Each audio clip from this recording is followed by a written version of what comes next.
selama teman-teman ya menggunakan teknologi,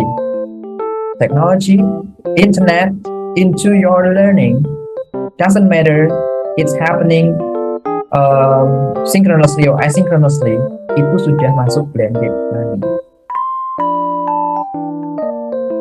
First, remember, analyze institutional and pedagogical context. Itu penting. Tidak boleh memaksa siswa untuk kita harus pakai flipped learning. First, second, select appropriate instructional modes and forms. Yeah. Select appropriate technology and resources. Yeah. I recommend you to not focus on the technology but pedagogy. Yeah. Jadi selalu diingat, pedagogy comes first, technology the second. Okay.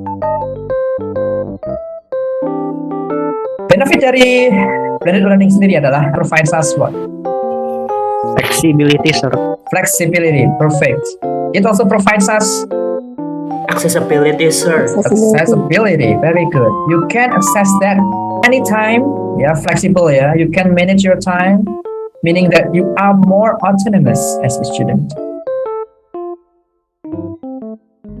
So the first learning objective is students are able to understand the definition of procedure text and the structure of the procedure text.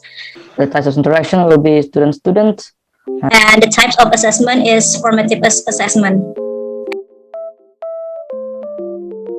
Never stop learning because life will never stop teaching.